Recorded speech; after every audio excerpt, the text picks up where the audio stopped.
Fakultas Dakwah dan Komunikasi UIN Alauddin merupakan fakultas peralihan dari Fakultas Dakwah Bulukumba daerah tingkat 2 yang terletak sekitar 153 km dari Makassar. Fakultas Dakwah dan Komunikasi ini pertama kali didirikan di Bulukumba atas inisiatif Rektor IAIN Alauddin, almarhum Dr. Andes M. Muhyiddin Said, bersama Nyonya Dr. Andes Syamsinur selaku dekan dan Kepala Daerah Tingkat 2 Bulukumba, Dr. Andes Andi Bakri Tandaramang, serta tokoh-tokoh masyarakat Bulukumba pada saat itu. Awal berdirinya merupakan ideal dari Fakultas Usuluddin Ujung Pandang. Kemudian berdasarkan SK Menteri Agama RI nomor 253 tahun 1971 diubah menjadi Fakultas Dakwah Cabang Bulukumba dengan membina satu jurusan yaitu bimbingan penyuluhan Islam. Pada tanggal 14 Juli 1982, dari status cabang dirubah menjadi Fakultas Madya berdasarkan SK Menteri nomor 65 tahun 1982.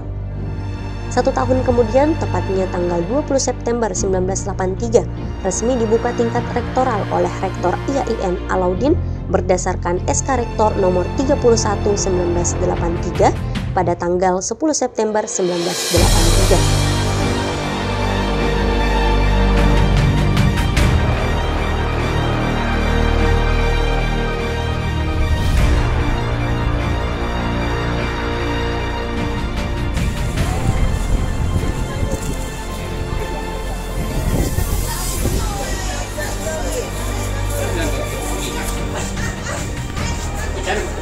Kalau stafnya berkantor di sini. Ruang kuliah kan di sini. Ruang kuliah ini ada dua ruangan. Ruang kuliah. Kalau di sini dulu kamar mandi, ada sumur, ada WC. Di belakangnya ini adalah tempatnya Panwar tidur. Panwar itu Panwar.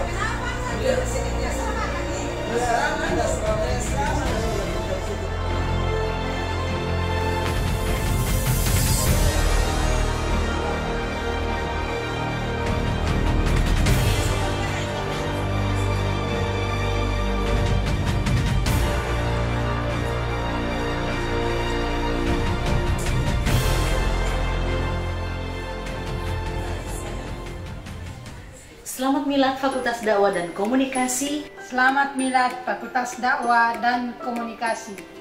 Selamat Milad Fakultas Dakwah dan Komunikasi UIN Alauddin Makassar. Assalamualaikum warahmatullahi wabarakatuh. Saya Firdaus Muhammad mengucapkan selamat Milad ke-50 tahun Fakultas Dakwah dan Komunikasi. Tema yang kita angkat adalah 50 tahun FDK, berlayar, belajar, berkarya, berdakwah di era milenial. Berlayar adalah simbol bahwa lahirnya Fakultas Dakwah dan Komunikasi dari Bulukumba, sekali layar terkembang, pantang duduk suruh ke pantai, dan sekarang kita harus berdakwah di era digital, sehingga di usia 50 tahun ini FDK semakin berjaya berkibar dengan penguatan di tridharma perguruan tinggi. Terima kasih. Assalamualaikum warahmatullahi wabarakatuh. FDK bermartabat.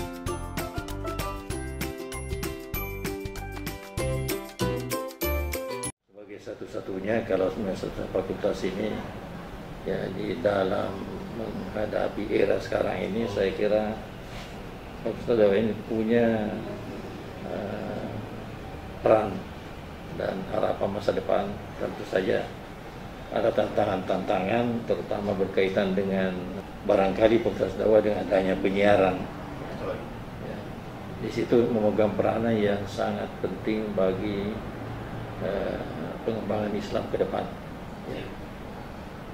Sehingga kita mengharapkan sumber daya manusia yang ada seperti Adinda ini itu harus betul-betul diperankan sehingga akan lahir sarjana-sarjana dakwah yang mumpuni, yang di segi keilmuan agama dan penguasaan terhadap IT itu ya bisa berkembang, karena salah satu kekurangan kita umat Islam di situ.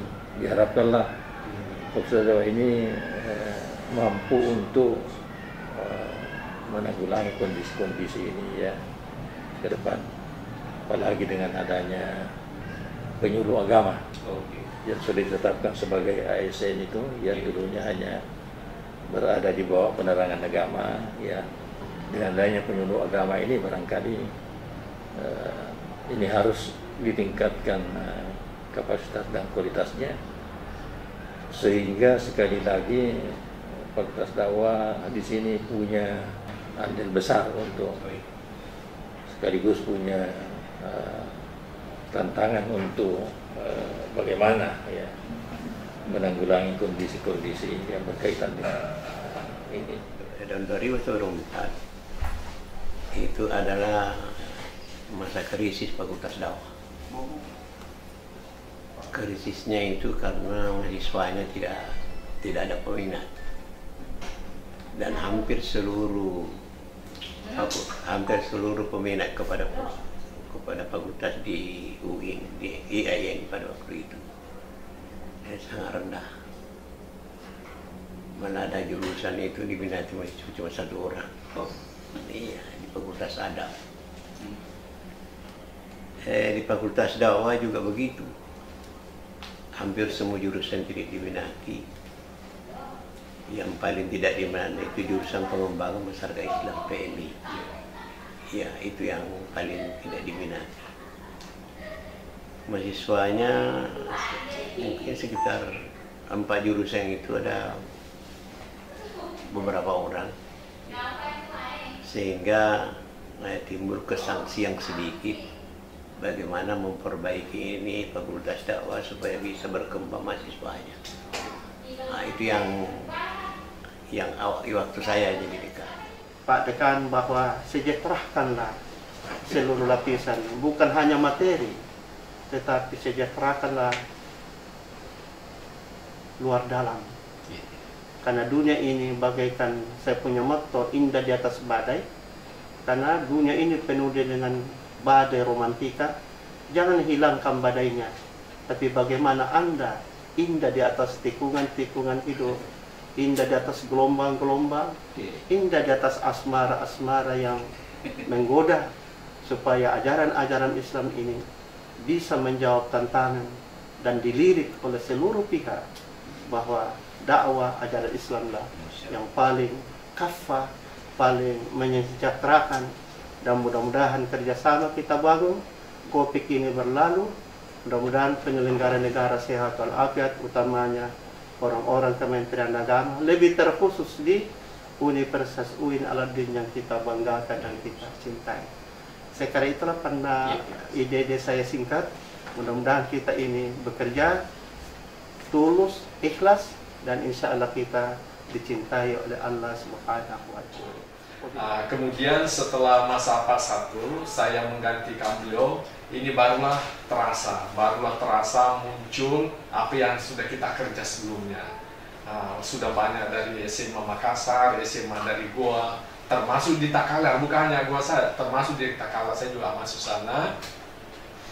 Disinilah sudah mulai bermunculan, dan alhamdulillah di akhir-akhir kepemimpinan saya sudah kelihatan, boleh dikata sudah angka 500-an yang mendaftar saat itu. Jadi ketika saya menjadi dekan, pertama-tama yang saya mau hidupkan itu laboratorium dakwah. Ya, kebetulan ada IDB, ada anggaran itu, maka diusullah. Waktu itu masih saya Wadek 2. Ya, tetapi setelah saya menjadi dekan baru berproses, ya sudah ada itu, sudah di Ketuk Palu. Nah, disinilah ada lab radio, televisi, semua lengkap itu. Malah alat-alatnya luar biasa, ya. Kita pernah kerjasama dengan Fajar, tapi saya nggak tahu kenapa terputus, ya. Jadi semua ya multimedia, kemudian ada desa binaan di Limbung, ya, di desa Macini Baji. Saya nggak tahu sampai sekarang apa masih itu, tapi itu ya kerjasama kita dengan Sile. Jadi kenapa Fakultas Dakwah menjadi fokus?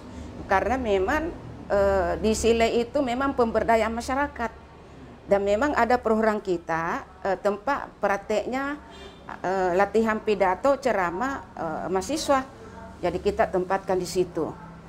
Itu ya, jadi gagasan saya terutama itu ketika saya menjadi dekan. Dan itu eksis.